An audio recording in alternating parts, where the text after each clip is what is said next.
Questões técnicas nos obrigam a arrumar o microfone, mas para quem tem banda de rock e tem que fazer isso com guitarra, costuma ser algo muito simples. Boa tarde, meus queridos amigos.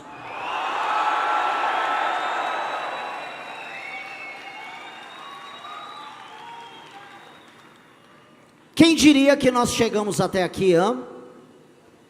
Esse aqui é um momento muito especial, não só para mim, mas para todos vocês. A gente ia ouvindo o discurso do Kim, acho que vocês têm isso muito em mente. A gente passou por tudo nessa história toda.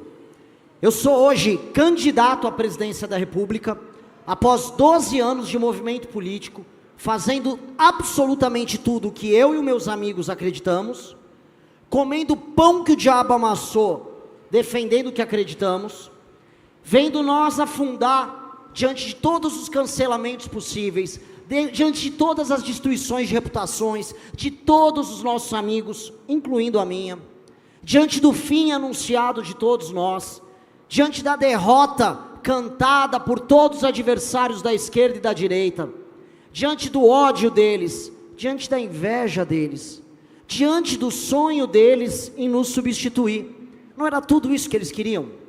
O destino sempre foi nosso. Nós somos o grupo escolhido. Nós somos nós os escolhidos. Somos nós os escolhidos e o destino quis que fôssemos nós. Em 2014, quando nós montamos o Movimento Brasil Livre, o maior e mais importante movimento da história do Brasil, nós não éramos nada além de um grupo de rapazes, num escritório mofado no centro de São Paulo, com um sonho na cabeça, grandes ambições. Em 1 ano e meio de trabalho, o governo do PT havia caído. O mesmo PT que derrotou os tucanos, a direita, o centrão, o mesmo PT que era uma máquina eleitoral com a Lula e com a Dilma, caíram diante daquele pequeno escritório. Era uma luta de Davi contra Golias, chamem do que quiser. Era uma luta no fundo de uma galera, de uma turma, que se achava e se considerava predestinada a mudar o destino do nosso país. E eu acredito em predestinação. E eu acredito que o destino o tempo todo olhou para nós e nos testou. Nos testou durante o impeachment da Dilma, todas as vezes que a imprensa dizia que havia 10 mil pessoas, quando havia quase 1 milhão. Testou todas as vezes quando faltava dinheiro para organizar a manifestação seguinte, quando éramos zombados, quando pelas primeiras vezes em 2015 e 2016, tínhamos as nossas famílias atacadas. Quando na marcha, a pé até Brasília, a perna doía. Mas a gente não gravava vídeo falando do que doía. A gente gravava vídeo xingando o Centrão, xingando então Aécio Neves, líder da oposição, por ser contra o impeachment. Não éramos os fracos que nos limitaram agora esse ano. Sempre fomos os fortes que entregaram o resultado. Sempre fomos nós.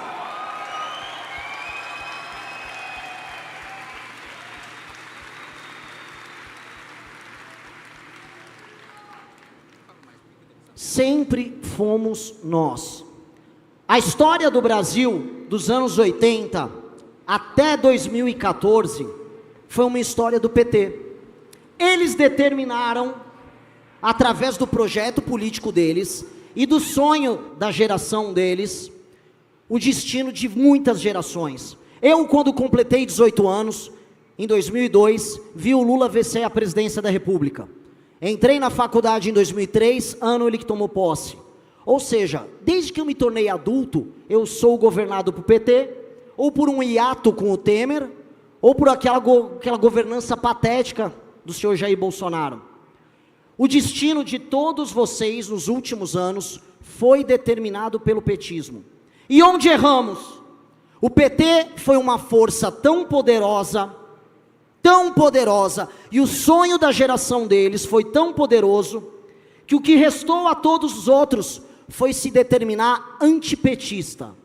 No fundo, era sobre o PT e o anti-PT. E eles, portanto, se consideraram, em alguma medida, predestinados a tocar o nosso destino. E o que eles fizeram conosco? Nós fomos condenados pelo sonho do PT. Nós fomos condenados e a nossa vida se tornou um pesadelo pelo sonho maldito daquela geração. O sonho maldito deles, os conceitos, as verdades absolutas condenaram a gente a ser um país triste, um país derrotado, um país de joelhos, um país que implora para ter algum protagonismo, um país em que vocês não conseguem comprar um apartamento, em que vocês agora têm que parcelar a pizza no iFood, um país que os juros estão altíssimos, um país em que vocês foram relegados a sequer não ter sonhos mais, porque os sonhos pertencem apenas a uma pequena elite. O chão, o povo, vive da migalha. Lula, com o resto do sonho dessa gente, entrega botijão de gás na sua turnê pelo Nordeste, entrega a conta de luz paga. Mas este foi o sonho deles, que eles protagonizaram, e essa é a realidade que eles nos entregam. Uma eleição em que eles não discutem propostas, e que eles são incapazes de defender o próprio legado, porque legado não há legado deles, há apenas o nosso sonho destruído.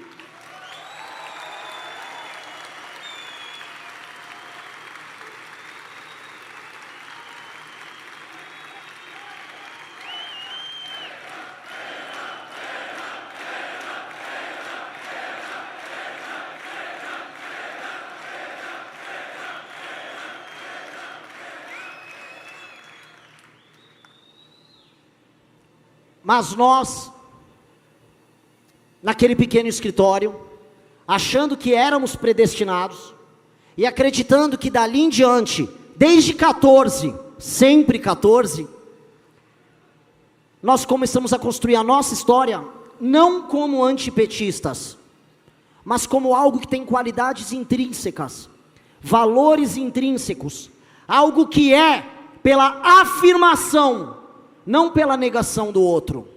Nós não somos a negação do PT, nós não somos antipetistas, nós não somos como outros ratos que se vestem de verde e amarelo, se apropriando dos símbolos nacionais, só para dizerem, veja só, eu sou o oposto do Lula. Quando você se define pelo seu inimigo, você nunca o supera, e é por isso que ambos têm que ir para a lata de lixo da história, juntos.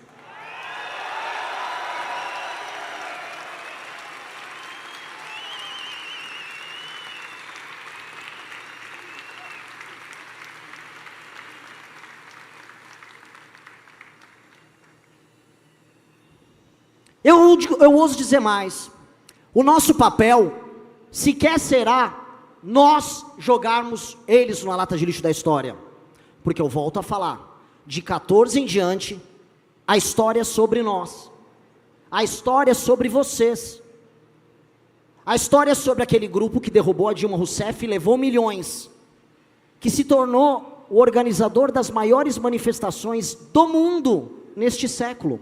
Já pararam para pensar? Nós colocamos milhões de brasileiros nas ruas, em centenas de cidades, no mesmo dia. Isso não tem paralelo em nenhuma democracia do mundo, neste século. Nós fizemos isso. E todo aquele poder, toda aquela fama, foi jogada por nós no lixo. Veja só, defendendo aquilo que a gente acreditava.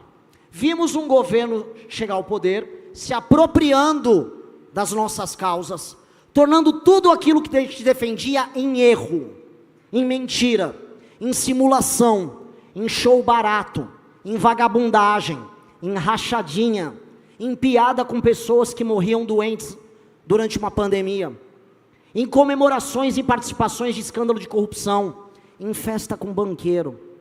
E o que nós fizemos? Nós viramos para aquela massa que nos seguia e dissemos, vocês estão errados. Qualquer marqueteiro político diria, eles são idiotas, eles são loucos, eles vão acabar. E o marqueteiro estava certo. Nós acabamos. Nós fomos completamente destruídos. Em 2019 e 2020, nós fomos varridos do mapa.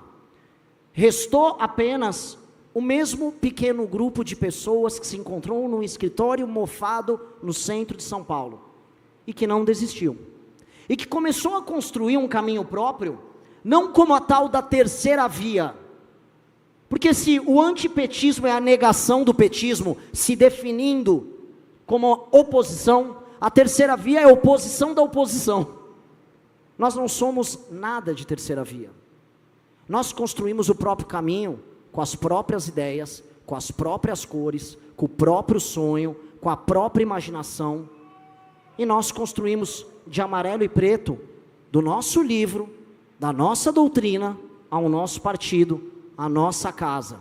Nós não somos a negação dos demais, nós somos a afirmação da nossa geração.